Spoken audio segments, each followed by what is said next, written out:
so that they might put him to death, but they found none. Though many false witnesses came forward, at least 2 came forward and said, "This fellow said, I am able to destroy the temple of God and build it in 3 days." The high priest stood up and said, "Have you no answer? What is it that they testify against you?" But Jesus was silent. Then the high priest said to him, "I put you under oath before the living God. Tell us if you are the Messiah, the Son of God." Jesus said to him, "You have said so. But I tell you, from now on you will see the Son of Man seated in the right hand of power and coming on the clouds of heaven." Then the high priest tore his clothes and said, "He has blasphemed. Why do we still need witness? You have now heard his blasphemy. What is your verdict?" They answered, "He deserves death." Then they spat in his face and struck him, and some slapped him, saying, "Prophesy to us, you Messiah. Who is it that struck you?"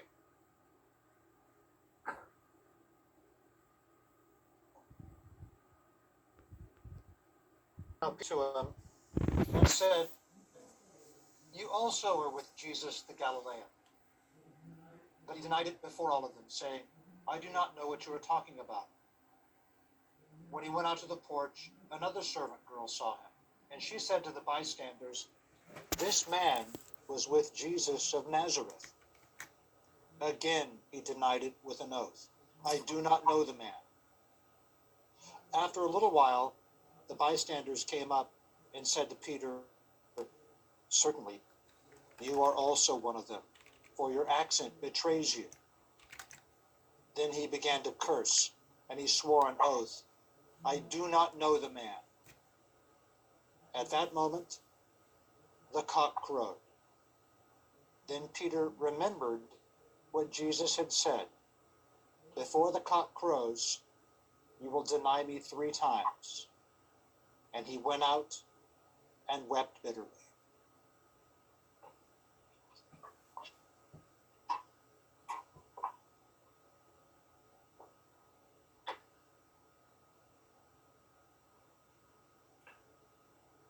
When morning came, all the chief priests and the elders of the people conferred together against Jesus in order to bring about his death. They bound him, led him away, and handed him over to Pilate the governor.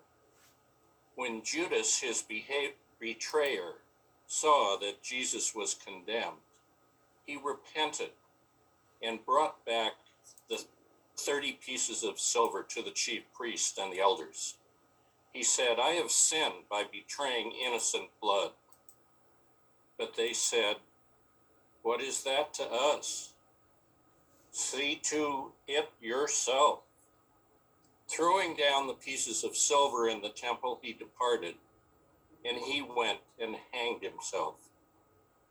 But the chief priests, taking the pieces of silver, said, "It is not lawful to put them into the treasury, since they are blood money." After conferring together, they used them to buy the potter's field as a place to bury foreigners. For this reason, that field has been called the field of blood to this day. Then was fulfilled what had been spoken through the prophet Jeremiah. And they took the 30 pieces of silver, the price of the one on whom a price had been set, on whom some of the people of Israel had set a price, and they gave them for the potter's field, as the Lord commanded me.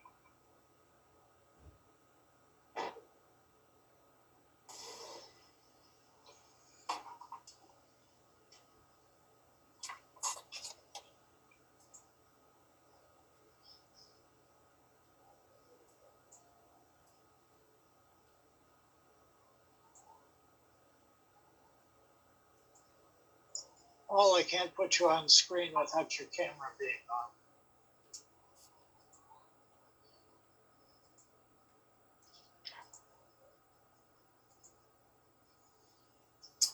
It won't go on because you're in control.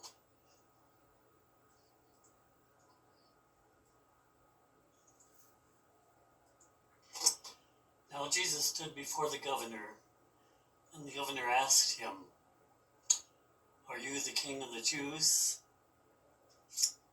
Jesus said, "You say so." But when he was accused by the chief priests and elders, he did not answer. Then Pilate said to him, "Do you not hear how many accusations they make against you?" But he gave him no answer, not even a single charge, so that the governor was greatly amazed.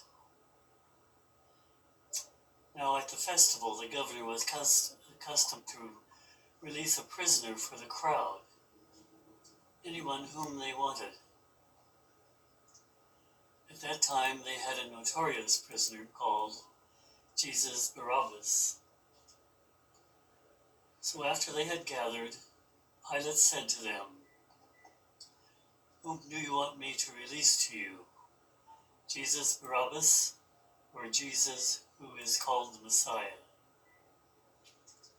For he realized that it was out of jealousy that they handed him over. While he was sitting on the judgment seat, his wife sent word to him, "Have nothing to do with that innocent man, for today I have suffered a great deal because of a dream about him." Now the chief priests and the elders persuaded the crowds to ask for Barabbas and to have Jesus killed. The governor again said to them, "Which of the two do you want me to release to you?" And they said, "Barabbas." Pilate said unto them, "Then what should I do with Jesus, who is called the Messiah?" All of them said, "Let him be crucified." And he asked, "Why, what evil has he done?" But they shouted all the more, "Let him be crucified." And so when Pilate saw that he could do nothing, but rather that a riot was beginning, he took some water and washed his hands before the crowd, saying, "I am innocent of this man's blood. See to it yourselves." And the people as a whole answered, "His blood be on us and on our children." So he released Barabbas for them, and after flogging Jesus, he handed him over to be crucified. Then the soldiers of the governor took Jesus into the governor's headquarters, and they gathered the whole cohort around him. They stripped him and put a scarlet robe on him, and after twisting some thorns into a